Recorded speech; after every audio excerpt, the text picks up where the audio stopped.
ঈদে তো আসলে ড্রেস গিফট দিয়ে দেয় একবারে, একটু ফ্যামিলি টাইম যাতে কাটুক, যেটা আসলে কখনো কোটি টাকা দিয়েও আসলে কেনা সম্ভব না। এখন আমাকে মানুষ চিনে বিধায় তারা আমাকে নিয়ে কথা বলছে।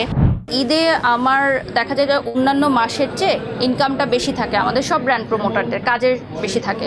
তো আমি যে বেশি টাকাটা কামাই সেটা আমি চেষ্টা করি যাদেরকে বিলিয়ে দিতে, মানে আমি আমার চ্যারিটিতে আরও বেশি কাজ করতে পারি। তো আমার কাছে মনে হয় যে আমি যত কাজ করব সেটা আমি বেশি আরও মানুষকে হেল্প করতে পারবো, আরও বেশি মানুষ আমার দ্বারা উপকৃত হতে পারবে। যারা হচ্ছে পাবলিক ফিগার প্রত্যেককে নিয়ে কথা হবে, আর যখন আমাকে কেউ চিনতো না তখন আমাকে নিয়ে কেউ কথা বলতো না। এখন আমাকে মানুষ চিনে বিধায় তারা আমাকে নিয়ে কথা বলছে, আমার কোনো ভুল ব্যাখ্যাকেও তারা হচ্ছে ধরিয়ে দিচ্ছে। তো আমি তাদের কাছ থেকেও শিখি আসলে। ওয়ালটন আবারও মিলিয়নিয়ার অফারে ওয়ালটন ফ্রিজ কিনে আপনিও হয়ে যেতে পারেন মিলিয়নিয়ার।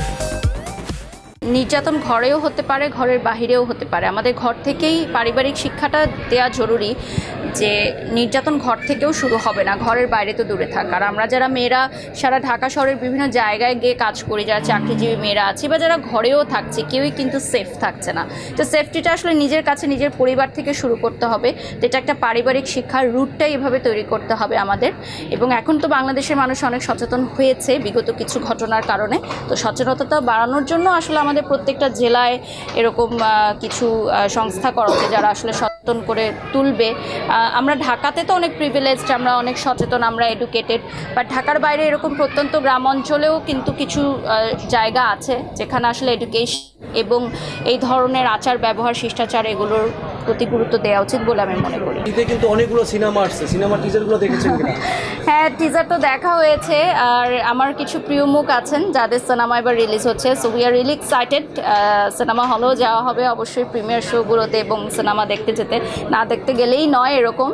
তো অবশ্যই যাবো ইনশাল্লাহ। ঈদের সময় জাস্ট এটুকুই চাই আমরা যে একটু ফ্যামিলি টাইম যাতে কাটুক, যেটা আসলে কখনো কোটি টাকা দিয়েও আসলে কেনা সম্ভব না। ঈদে তো আসলে ড্রেস গিফট দিয়ে দেয় একবারে, মানে স্পন্সর ড্রেসগুলো তো সাধারণত থাকে যে ফেরতযোগ্য, বাট যেগুলো আসলে আমাদেরকে গিফট দেওয়া হয় বিভিন্ন কোম্পানি থেকে, সেগুলো তো আর ফেরত নেওয়া হয় না। তো ওগুলোই বানিয়ে পড়া হয়। আর স্পেশালি দেখা যায় যে আমি চেষ্টা করি আমার শ্বশুরবাড়ি থেকে যে উপহারগুলো দেওয়া হয় সেগুলো পরার জন্য, সেগুলো পরে শ্বশুরবাড়িতে ঈদ করি। তখন তারাও একটু খুশি হয় যে না, বৌমাকে যেটা দিয়েছি সেটা পরে তারা ঈদ, মানে সে ঈদ করছে। তো এটা হচ্ছে প্রায়োরিটি। এবং আবার যখন মায়ের বাসায় যাই, মায়ের দেওয়া ড্রেসটা পরে যাই, তো এগুলো আমি একটু মেনটেন করার চেষ্টা করি।